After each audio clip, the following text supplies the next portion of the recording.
Vous étiez persuadé que vivre confiné avec vos deux ados de 13 et 15 ans serait une partie de plaisir, l'occasion même de resserrer les liens. Il était inutile d'être devin pour savoir que vous aviez tort. Après 21 jours de confinement, votre temps disponible pour télétravailler sereinement diminue à vue d'œil, sachant qu'il vous faut à longueur de journée séparer Louis de Ethan ou Ethan de Louis et tâcher de modérer leur langage car le ton monte vite entre ces deux gaillards. Dis-lui de venir s'il a des couilles. Personne ne peut me battre, tu y répéteras, ça ne va pas. Je l'aurais dit, lui, je lui pèterai la gueule, moi. Mais non, on se calme Louis, on parle pas comme ça de son frère. Bref, face à cette engeance, une seule solution, la méthode rock. Expéditive certes, mais diablement efficace pour télétravailler tranquille. Foutons les mioches devant un écran. Mais oui, exactement, Mathieu. Allez, devant un écran. Voilà, et on débute cette 4e semaine de confinement avec 2 programmes qui mettent en scène d'étranges créatures. Alors les premières, vous les connaissez, ont fêté leurs 50 ans cette année. Voici venir les C'est trop chou, les Barbapapa.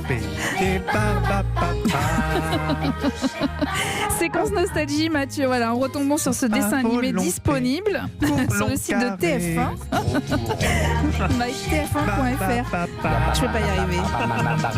Écoutez-moi, va.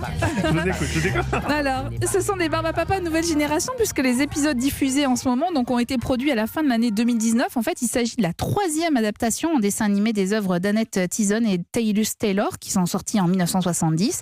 Vous la connaissez, la famille avec Barbapapa, Barbamama, les 7 enfants, des créatures qui ont un super pouvoir se transformer en objet de leur choix. Et alors, ces nouveaux épisodes, dont certains sont axés sur la défense de l'environnement, comme la plupart des dessins animés aujourd'hui, ont été imaginés par les enfants des créateurs qui ont repris le flambeau.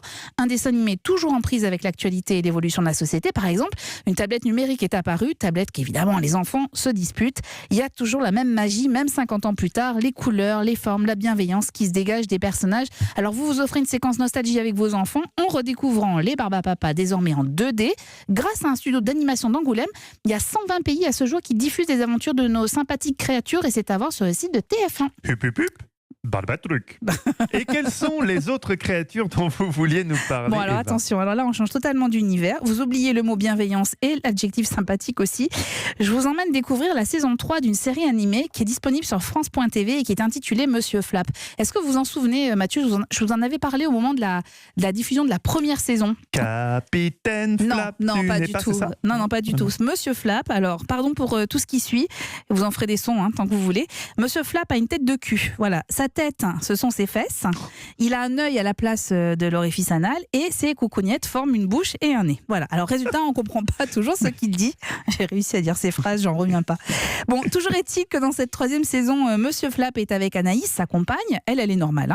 Et ils sont avec leur fils. Ils rentrent d'un voyage de 12 ans passé dans l'espace. Retour sur Terre donc. Et premier problème, trouver un logement. Sauf que la crise est passée par là. Tous finissent sous un pont de Paris avec un pote à eux. Là-haut dans le vide sidéral, ce n'était pas si mal. Ça n'a pas changé ici. On peut tous dormir dans les étoiles. Ta gueule! Les voisins sont un peu revêches, mais l'important c'est d'être ensemble, non? Alors, Monsieur Flap, c'est d'abord un contraste absolument saisissant entre un dessin qui est quasi enfantin et un univers politiquement incorrect et très grossier. Un contraste donc et un propos parce qu'il n'y a pas un épisode sans une critique sociale. Tout y passe, le logement, l'alimentation, je vais y arriver, les bobos en prennent pour leur grade, l'école, c'est acide, c'est vraiment une satire qui fait du bien. C'est destiné évidemment à un public averti, donc plutôt pour les ados et les adultes, et c'est à voir gratuitement sur France.tv. J'adore ça. Ça s'appelle Monsieur Flap et la 3e saison vient d'être mise en ligne. Voilà Mathieu. Eh bien, je vous remercie, Eva Rock. Et j'avais juste une petite question sur le document Word que vous m'avez envoyé pour préparer cette chronique. Vous avez volontairement fait une faute d'orthographe sur le titre de la chronique. Qu'est-ce que j'ai marqué sur la titre? Vous avez écrit 17 minutes de paix, mais pas orthographié vraiment comme nous l'avons imaginé. C'était pour voir si vous me suiviez. C'était fait exprès, d'accord. C'était pour savoir si vous aviez pété les plombs ou pas. Merci Eva.